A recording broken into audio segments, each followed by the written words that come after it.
Deep in the Weeds with Mother, an analysis of the film's details and specific moments, as well as some general thematic interpretation. These are second screening thoughts, details I missed in the first screening. This is not a review of the film, but an analysis and speculation on the film's finer points, broken down in an outline format, for ease of skipping around. By Paul Woodson. I'm also a professional audiobook narrator and actor, so feel free to look for my books on audible.com. Here's a warning. These notes utterly spoil the entire film, Mother, by Darren Aronofsky, from general plot points all the way down to specific acting beats. This film is best experienced the first time by discovering it for yourself, as I did. I highly advise listening only if you have already watched the film Mother. 1. Octagons. Octagons everywhere. 1a. An octagon is sort of a compromise between a square and a circular shape, half masculine, half feminine, in keeping with the duality of the couple. 1b. Octagons are present in the shape of the house's overall blueprint from above, the layout of the winding staircase, the windows, the lamps, the door and wall trim, the cards which bear the poet's image, the uniform insignia on the police in Act 3, the poet's book cover, I think. The shape begins as the shape of everything representing him and Mother's world, and from here on I will call him God through much of this analysis, and is later adopted by his own followers as a symbol. 2. In the beginning, him and Mother alone. 2a. God is frustrated that he's not creating. He seems to love Mother, but he's clearly bored and restless. His moodiness evaporates immediately upon the arrival of man, a.k.a. Adam, played by Ed Harris. 2b. Mother is spackling the walls with a yellow paste created from a powder in a vial. The tincture she takes each time she feels faint or anxious, which directly parallels each time God creates something new, is the same color drawn from a similar vial. 3. Man, Adam. 3a. Almost directly before Adam and Eve each appear, God is seen looking out the window and murmuring something unintelligible. These two instances would seem to be his act of creating human life, or at the very least anticipating it. 3b. Any time a new human, created by God and not born from man, enters the story, Mother has pains and stumbles, usually taking a yellow tincture to replenish her strength. This happens before the arrival of Adam and Eve, each separately, and several other times I didn't note down closely enough, but each time was connected to a new human. 3c. Adam can almost never speak to Mother without coughing or stuttering. The first time he attempts to speak to her, it's as if he's never seen a woman before, and is in utter awe, perhaps lust as well. Watch Ed Harris's initial reaction to Mother. He's momentarily stunned and speechless. He's clearly impressed by her youth and beauty. "I thought it was your daughter." He tries to speak to her and either coughs or stutters, with his stutters turning into a cough. This happens several times afterwards as well. 3d. Adam's coughing fits frequently start after trying to speak to Mother, but they also occur on their own as well. Of course, he is consistently chain-smoking against Mother's wishes, illustrating man's predilection for self-destruction, but it also seems to be, to me, a way to show man's mortality and frailty. Unlike God and Mother, his lifespan is brief and limited. Mother can be hurt, but she is resilient and destined to be long-lived, barring calamity, of course. Adam's days are numbered, though, and this is a great way to show it. 3e. Adam's smoking is also a convenient way to introduce his lighter, which, like his travel bag, bears either the symbol of the Wendehorn rune or the symbol of Pisces, considered the astrological sign of the age of Christ, 1 AD to 2150 AD. The lighter can, of course, be a stand-in for man's discovery of fire as well. The lighter will later be the tool introduced by man that Mother uses to destroy the house. 3f. The smoking is also a first way to introduce humanity's casual disrespect for Mother, a.k.a. nature, a.k.a. planet Earth. Man is repeatedly asked not to smoke in the house, but within a short time he's doing so anyway. The first time Mother asks him to stop, he quickly complies, but carelessly tosses the fully lit cigarette out the front door onto the porch without extinguishing it or disposing of the stub. 3G. God. She's not much of a drinker. Mother. I drink. She does still decline Adam's whiskey, but I took this little exchange as a nod that fermentation does occur in nature without manipulation, while man utilizes this process for pleasure, sometimes to excess, as with everything man touches. 3H. Yes, Adam appears to have a rib wound when God is holding him over the toilet, the night before Eve appears. As, of course, in the Bible, God creates Eve from Adam's rib. The next morning, God is chipper and jovial and says, this is a paraphrase, I couldn't sleep, I was so inspired. 4. Eve, woman. 4a. Almost immediately after this, and after God mutters something unintelligible and glances outside once again, Eve, woman, played by Michelle Pfeiffer, appears. Seemingly crafted as an idea by him after seeing Adam's reaction to Mother. Watch Bardem's performance during Adam's first night to see those gears turning. Michelle Pfeiffer as Eve bears a certain maternal resemblance to Jennifer Lawrence. The film may be implying that God intentionally modeled Adam's mate at least partially after Mother, based upon God noting Adam being so taken by Mother's femininity, and Adam's mentions of wandering and loneliness. But where Mother is preternaturally graceful and stoic, woman is a grotesque humanized perversion of Mother's feminine attributes. 4b.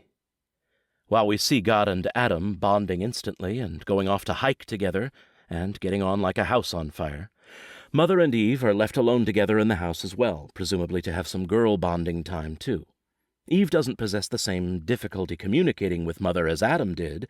They speak together quite candidly, but they possess none of God and Adam's easy camaraderie. Eve is constantly judging Mother, looking for a shortcut or an angle to make life easier, or subvert the natural order of things in the house. Don't you have some painkillers? Are you telling me the truth? Or can't you do anything? Touting hers and Adam's sexual life, and mocking God and Mother's lack of one, and even disparaging their lack of having any offspring. Ultimately, Eve is much more human than godlike, and these intimate scenes between the two of them illustrate this. While Mother's powers are not nearly equal to those of God's, they are also shown to be greater than any individual man's or woman's, but only unleashed when pushed to the brink. 4c. God and Mother seem utterly intrigued by Adam and Eve's carnal nature, and the fact that they have children, but for different reasons. When Adam and Eve unabashedly share a passionate kiss right in front of God and Mother during their first moments together, Mother blushes slightly, but God watches with delight. Mother takes note of God's reaction to them as well, which seems unexpected to her. He may be anticipating their procreation and expansion of the human race. He may also be taking enjoyment in the wonders of his own creation, and the seeming perfect duality of man and woman together, or even of how they express love, which is purportedly one of God's super-objectives throughout the film and in religious tradition. 4d. In fact, only moments after Adam and Eve have broken God's most prized possession, which I don't need to explain is the forbidden fruit, enraging him and causing him to board up the study for all time, until his son's birth at least, Mother discovers Adam and Eve, who should be sulking guiltily in a corner, screwing passionately in a side room with the door open. Eve even makes eye contact with Mother, and is utterly unashamed about it. Later, Mother returns to kick them out, and Eve appears in only her underwear, doesn't express guilt, and doesn't even hear her out before shutting the door on Mother, insisting that God said they could stay, and that she has to check on her husband, who is coughing in the bathroom yet again. 4e. It's worth mentioning that, despite their having already mentioned having sons, the sons do not appear until after we've seen Adam and Eve having sex. This might be a reference here to original sin, or the sinfulness of sex outside the garden/study after the fall of man. I'm not quite sure here, but I'm pretty sure this sex scene has meaning. Certainly there's plenty of implication that they were having lots of sex beforehand, but this is the first instance after the fall from grace. 5. Cain and Abel. 5a. Even Abel, the good son, leers lustfully at Mother the very first time he meets her. 5b. God tries to calm an enraged Cain by holding him against a wall, touching Cain's head, and saying, I think, "Will you listen?" Cain is subdued immediately, but as soon as God turns away, renews his attack on Abel, and this time uses the doorknob that God himself knocked off the door to his study when he barred it for eternity, to strike and kill his brother. In the Bible, God is said to have given Cain the idea, although not the motivation, to kill Abel. This is a literal representation of that concept. 5c. Cain returns to the house for his wallet while Mother is left there alone. They stare each other down for a moment, and Mother wields a large pliers to defend herself from him. Cain shows no sign of being there to harm Mother. Rather, he just smiles and nods. "You do understand," as if to say, "Good, you do recognize the darkness in all of us. Your husband seems to look the other way." There may even be a touch of sympathy in his words, as he has clearly rejected God by defacing his image, and pities Mother for being stuck with him. Then Cain leaves forever. Cain's dark worldview and his seeming approval of Mother's unexpected fortitude draws an unlikely bond between them, but one which makes sense. There is an argument to be made that after Cain forsook God, he lived by the laws of nature in the wilderness, considered paganism by many Christians. 5d. The mark of Cain makes it into the movie, of course. A bloody wound on his forehead. Not much to analyze there because it's a one-to-one literal physical representation. Here's the irony. To scholars, the mark of Cain has meant many dozens of metaphorical and literal things in their analyses, meaning different things to different people, a rare case of the movie being less metaphorical than the stories it's based upon. 5e. The blood spot from Abel's murder renews itself constantly, despite Mother's continual attempts to eradicate it.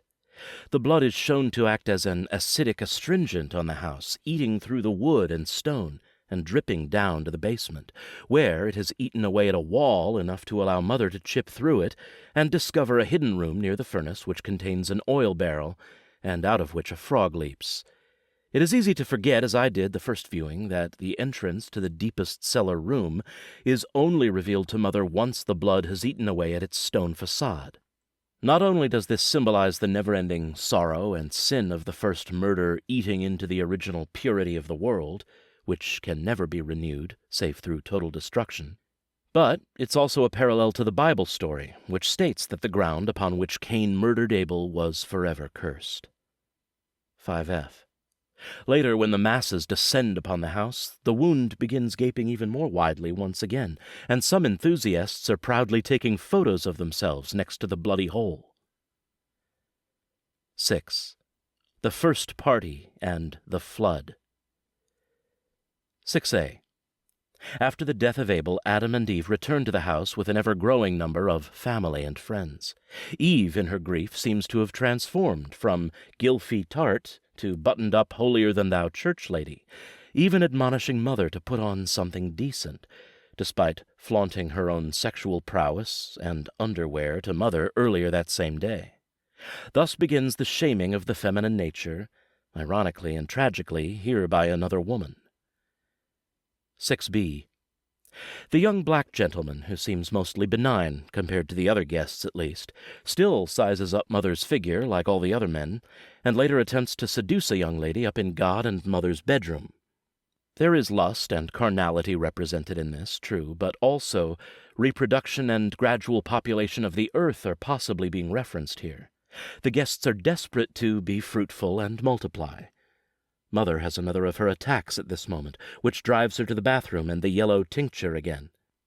Is this because the young couple found a place to copulate, created a baby, and Mother is straining again with the stress of more humans? It's a thought. 6c. The old dude who stumbles in on Mother in the bathroom while she takes the potion this time. "Just exploring," is an effectively comedic line for such a seriously themed film, and probably meant to be dead literal. He and others explore Mother's house, despite warnings and pleas not to enter certain areas, just as humanity begins to fan out from its initial tightly penned beginnings as it populates the planet. 6D. The young Lothario is seen again, along with others, this time using rollers to paint the downstairs rooms. He claims they're helping her. Again, it comes off as sincere. They probably genuinely believe they are doing something good for the house. He implies that they're helping her, but the subtext is that clearly they are painting the house to suit themselves. Besides, the paint is noticeably green, not yellow, the color Mother had chosen. 6E. The smarmy guy who flirts with Mother at the wake and tries to take her outside and give you my number and says he can make things happen for you, paraphrased, then calls her a cunt when she rejects him. He could simply be a stand-in for sleazy, lustful men and trademark misogyny in general, but like the whole film, I think there's more at play here. On a second viewing, this character seemed, to me at least, the most parallel to the devil. Now perhaps this is a reach, as his character gets only one rather unremarkable scene, but here are some thoughts. Unlike every other character who dismisses Mother as an unimportant non-entity, this one is actually trying to seduce her for a while, and even woo her to his side, to take her away from him, literally outside the house, something never suggested she do before or after.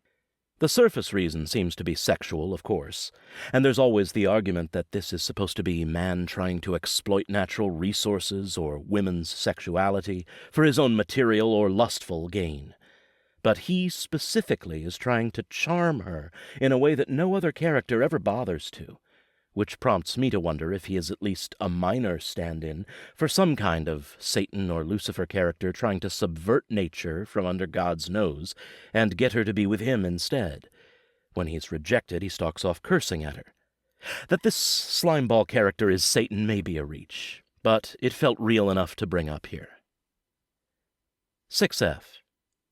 Another interesting angle of the worshipping God, disrespecting Mother dynamic that seems to be at play repeatedly throughout the film. When there is pain or death, the human beings seem to see that Mother as being somehow responsible for it, or for not doing enough to prevent it. While there is a grain of logic in this, death and pain are nature after all. None of them ever turn on God himself for causing their pain. God comforts them all at the funeral with his deeply emotional, healing words of love and hope, while Mother, given her big break of sorts, asked to finally contribute a few words, can say very little on the subject, and really never gets the chance, as she's once again interrupted by more guests wreaking havoc in the next room. Knowing the metaphors upon a second viewing, this felt like one of Mother's most tragic scenes. It's one of the only times she's pointedly asked to say something. We want her to say something meaningful, and she either can't or won't. This may diminish her further in the eyes of the already dismissive guests.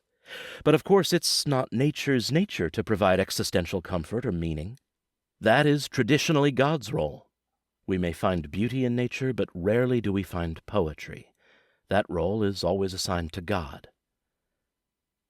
6G. That sink's not braced. It's fine. Break. Clearly the flood. This metaphor is so on the nose I don't really need to even mine it for details. The comical, carefree way the two women taunt Mother as if it's a big joke is actually a great allegory for the build-up to the Great Flood. And of course, once all the guests are driven out by Mother and God, it is raining heavily. 7. Making a baby, making a masterpiece. 7A. God finishes his masterpiece, the New Testament maybe, at the exact moment Mother's baby kicks noticeably for the first time. She runs to tell him about the baby, and he has just completed the last word. Simultaneously, not a coincidence. It likely symbolizes Jesus and God's Word as one entity, maybe even the Holy Spirit to create the Trinity. Who knows? 7B. The masterpiece is known to the world within moments of the last word being written, without God seemingly have sent it to anybody. And yes, there are smartphones in this universe, but neither God nor Mother seems to own one, and anyway, he has just finished in that moment. The ink isn't even dry on the page when he gives it to Mother to read for herself. And before she's even finished, the masterpiece is already known by the world, and he's getting a phone call from his publisher. 8. The second party, or the worst house guests in the history of the world. This is a complex section, so it will be longer and not all a breakdown by numbers here. Overview of Section 8. I've been trying to work out whether the next sequence is meant more to reflect the latter part of the Bible, finishing with the book of Revelation, or whether we are brought all the way into modern times with this part of the allegory. We're certainly treated to all the most horrific aspects of being ugly humans: mass executions, religious persecution, religious wars, sex trafficking, and all the other horrors depicted existed both in ancient times and in modern times. So while modern analogies like handguns, police in riot gear, sex traffickers speaking in Russian give this a modern feel, that may simply be a byproduct of setting this entire allegory within the modern American paradigm. The Christ metaphor of their baby would seem to imply that the lead-up to his birth represents the latter part of the Old Testament, and that everything after the child's sacrifice represents Christianity, especially considering the Holy Communion ritual. But I'm not sure if Aronofsky is attempting to follow any strict one-to-one timeline parallel in his allegory by this point, or if he simply wants to spray paint all over the canvas now for a stronger, more visceral, emotional gut punch. After all, the New Testament, which coincides with the child, Jesus' conception, was in reality not written until after his death, and written about his life and death, while the new work God puts out to the world here before his child is born is almost certainly meant to be the New Testament. But how the historical timeline wends together with the allegorical one at this stage actually doesn't matter. The killing of their baby and its aftermath must play, from a narrative standpoint, as the film's climax. So what we sacrifice in linear strictness, we gain in a bonkers, horrifying build-up to Mother's breaking point. Humanity has destroyed her house, and now it has murdered and butchered her child. She has nothing left at this stage but God, the central figure who has allowed, even pushed, for all her pain to be inevitable. Her last straw breaks with God's urgent plea to forgive mankind. We've reached one of the film's central points, that to forgive so much evil is insanity, and Mother says as much. You're insane. I think we're told this entire story in an allegory, a parable, because many of the key tenets and foundations of Western religion, which seem benign by their antiquated, easy familiarity, can become terrorizing nightmares when presented as happening to a contemporary, familiar figure with whom we can identify and sympathize. It is great to think of God as all-forgiving and all-loving as a concept.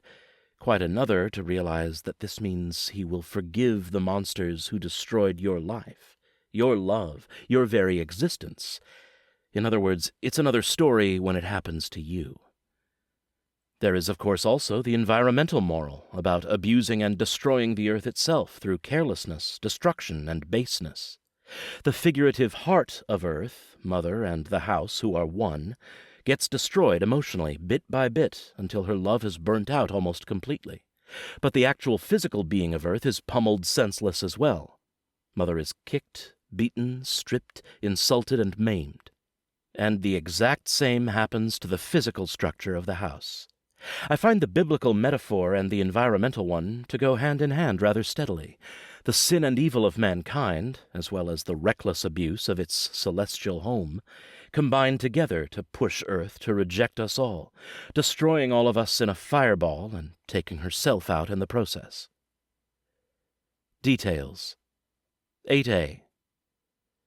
Mother goes into labor at the moment God touches her to calm her down about the guests beginning to take over the house. It wasn't as apparent to me the first time, but he clearly causes her to go into labor.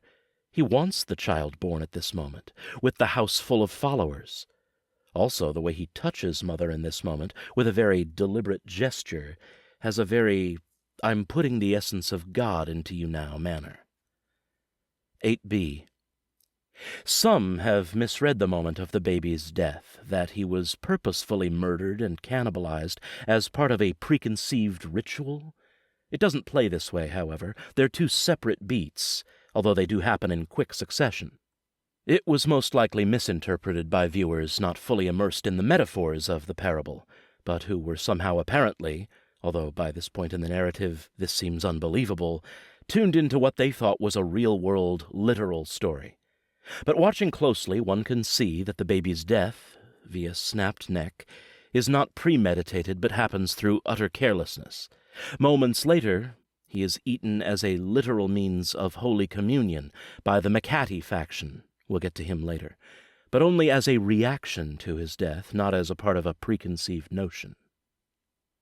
Certainly, religious types will take issue with this portrayal of the Christ, as he is depicted as only a newborn who preached no Sermon on the Mount, or fed the poor or healed the sick, nor did he even reach adulthood before his destined sacrifice. But keep in mind the metaphor. We're seeing this tale through the eyes of mother, and to all mothers their children will always be their precious babes, no matter what their age. Additionally, the allegorical timeline at this point is moving at breakneck speed, possibly even jumping around randomly to amp up the tension. And the crowd itself seems to feel saved and revel in the babe's presence, just as effectively as if he were a grown man preaching his father's inspiring words. In other words, for them, the child's existence is salvation enough. Plus, there's the common characterization of Jesus being innocent as a newborn babe, even on the day of his crucifixion. The film takes that concept and brings it to a literal, physical fruition, which is just as horrifying as the literal, physical portrayal of the Eucharist, wherein Catholics eat and drink the representative body and blood of Christ.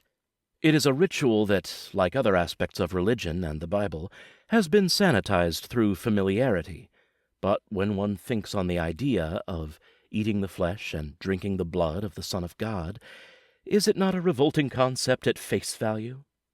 Even though this ritual in the Church today is meant to be a remembrance of Christ's words and not a literal consumption of his flesh, it was taken much more literally by the Church for centuries, and the fact remains that this sentiment, according to the apostles and Church at least, was uttered by Christ and eventually repeated symbolically by hundreds of millions of followers. The film again reminds us that our common religious practices are often rooted in bloody ground. Perhaps it's not bad for us all to be reminded exactly what we are worshipping and how, in a literal sense. Religion serves to comfort us at times, but one can argue that it is meant to discomfort us in equal measure. 8c. The religious leaders. There are two primary religious leaders that I picked up on, who have their own small character arcs. There's possibly even a third or fourth or even more, but here are the two I was able to note this time. 1. The publicist, credits as Harold, played by Kristen Wiig, arrives at the house deferential to Mother only on a surface level. The inspiration! But absolutely fawning over him. Makes it clear that he is the central figure, not her. She and religious figure number 2, coming up, later fight over possession of the original manuscript, two religions fighting over scripture and dominance, and even later, she's taken over a room in the house, methodically executing hooded prisoners in the head with a handgun. As she calls for 6 more to be brought into their deaths, she greets Mother as the inspiration once more with a manic smile, then orders one of her henchmen to finish her. But their room is attacked, and the publicist killed before Mother can be taken down. Wiig begins her role here as already close to him, part of his inner circle before even her first appearance. By contrast, Stephen McCatty's character, in the next paragraph, begins as an unknown fan of little import, but finishes the movie as perhaps the film's largest religious leader, especially since Wiig was killed off earlier. 2. Stephen McCatty is one of the first followers to appear at the house in Act 3. At first he appears to be a powerless, harmless fan of no authority, merely hanging around the porch area, praising him directly for his works. But in short order he is taking more of a command role, and telling the other followers what to do, acting almost as his representative. At certain times he actually shields Mother from the crowd, and helps usher her and God back into his study, where she births their son. He even tries to enter with them, but God shuts him out. Later, though, immediately after the son, the Christ figure, is carelessly killed by the adoring, maniacal crowd, McCatty is now leading a black-clad group of mourners gathered around the baby's mutilated corpse, obviously partaking in a literal eating of the body and blood of Christ-style communion. Because the timeline is moving at a frantic pace, their change of habit has happened instantaneously. Their reverence is never in doubt. They treat this ritual with the utmost devotion, with real tears running down their cheeks. All demonstrations of joy have abruptly ceased, and it is now a funeral. McCatty attempts to calm Mother with words of her son's sacrifice and remembrance. But when Mother finally strikes back at the crowd and kills some of them, it looks like she stabs McCatty too, but I wasn't quite sure if it was him. He is the first one to strike her back and knock her to the floor, with, I believe, and I may be mistaken, Cain's murderous doorknob, the first murder implement, then enabling her to be beaten to a bloody pulp by the mob. McCatty seemed the closest character to embodying the Roman Catholic Church, especially considering the communion allegory and his relative power by the end of the film. And the Catholic Church, to put it mildly, was not particularly known for its respect of women or its appreciation of natural law. Consider their treatment of Galileo.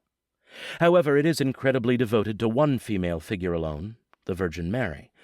So when McCatty protects Mother pre-delivery, it is likely out of concern for the Christ child, and perhaps her role as the Holy Mother. But once that purpose has been served, and especially once she displays her wrath, she is as worthless to him as any other woman. Number 3?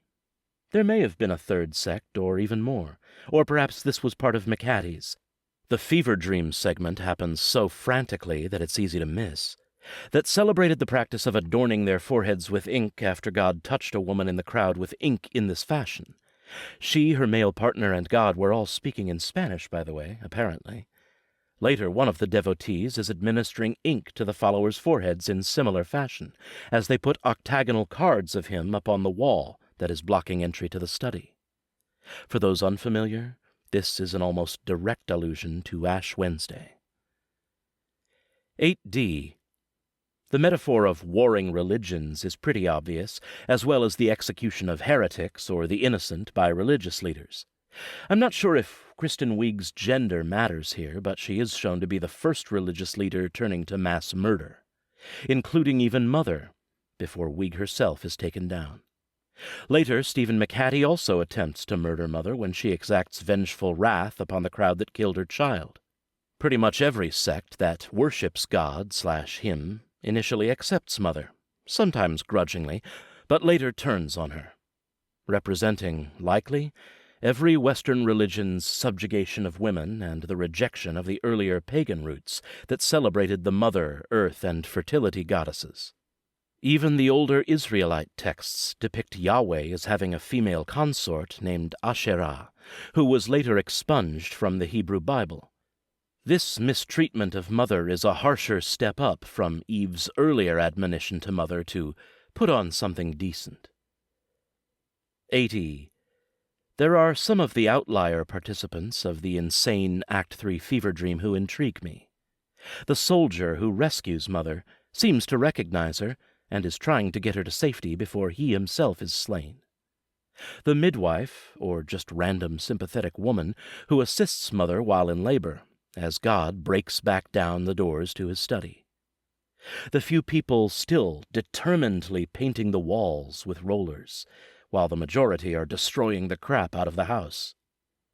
All these characters are friends to Mother, although the painters may not really be helping as much as they think, as I referenced earlier, and none of them are around for long. Perhaps this is meant to illustrate that a tiny minority of mankind actually do care about protecting the earth or the duality of God and nature, but are vastly outnumbered. Some of the leaders help Mother initially, such as McCatty, but it seems obvious they are only doing so to ingratiate themselves to God, as McCatty later turns full circle.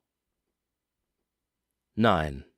The Apocalypse, or In the Beginning, Part 2, 3, or Infinity. Can God be harmed in this universe? Although in the finale he emerges unscathed from the apocalypse, the house explosion, he is earlier shown being maced by a soldier, along with Mother, who gets separated from him here, which slows him down at the very least. Near the finale, God does find her again, and he is wearing a gas mask. One questions whether he really needs it. When Mother finally rejects him, she scratches his cheek, leaving bloody cuts. So he can superficially be banged up, I suppose, but never truly harmed. If the film could ever be summed up in just 2 short lines of dialogue, here they are. Mother: who are you? Him: I am I. And you? You were home. I am I is a direct reference to the biblical God. You were home arguably has different interpretations, but clearly seems to be the final confirmation that Mother was home not just for him, but for mankind, his prized creation. It is said tenderly, but also illustrates her place in the cosmic pecking order. She was meant to be not just a companion for God, but also a vessel for keeping God's creatures, the hordes of reckless humanity, alive. It probably would have been nice if she'd been consulted first, but hey, Creator gotta create. What's an omnipotent genius to do? Another issue some take is with the depiction of God. How could God be so cruel, they argue? God is good, generous, loving, forgiving. They seem to be missing the fact that God is depicted as all of those things here, to mankind. He is represented as treating humanity exactly as he's always been. The reason he comes off as cruel is because we are not viewing him through the usual POV. We're viewing him through Mother, who is herself a supernatural entity. She is his nominal partner, but not his equal. When God is depicted as a figure outside of the man-God dynamic and seen from a third party, our viewpoint necessarily changes. Ultimately, the message is that God does love and protect his earth to a degree, but his love for mankind will always be greater. That dynamic is at work in nearly all Western religion. We are constantly told that God cherishes man above all his other creations. He also created the stars, sun, moon, and earth, and the oceans, plants, and animals, but the overarching theme every time is that man is his ultimate pride and joy. So where does that leave his earlier creations, the ones made before Day 6? Fun fact, Day 6 was the working title of Mother. The end returns to the beginning. Creation and the film start afresh, exactly as we saw in the opening moments. The new Mother is the third Mother figure we've now seen. It's unclear whether the events of the film will play out again exactly as we saw, or if there will be countless variations. Mother keeps changing slightly, so it's reasonable to assume that the events will transpire differently as well. However, it's also implied from the first burning Mother that God's creations will continue to wreak havoc, and Mother will continue to be pushed to the breaking point of self-immolation, time and time again. Some argue that this makes the film's message meaningless if there are endless variations, as God can always start again an infinite number of times. On the contrary, the message is all the bleaker, because in this narrative we are not God. We do not get to start again. We die in the fire. We are the sinning throngs of mankind, and we are destined to destroy God's home and ourselves unless we can better ourselves. I do hope to see the film several more times on video, especially to break down the Act 3 fever dream sequence into even further detail. It blows by so quickly and crazily, as it should, that much of it washed over me even on a second viewing, even though I was trying much harder to pinpoint the details that time. Well, that is it for my analysis and breakdown of finer points of the film Mother. Again, my name is Paul Woodson, and I narrate audiobooks professionally, and I'm an actor, and you can find them on Audible or iTunes or wherever they're selling audiobooks these days. You're welcome to follow me on Twitter at @Paul_Woodson, and who knows, maybe when this comes out on home video, I can do a re-release of this audio with video stills from the movie. Always good to have visual reference, right? In any case, this interpretation, these words, are entirely my own, and there are plenty of other interpretations, I'm sure, to be found, but these were the things that called out to me. Hope you enjoyed it,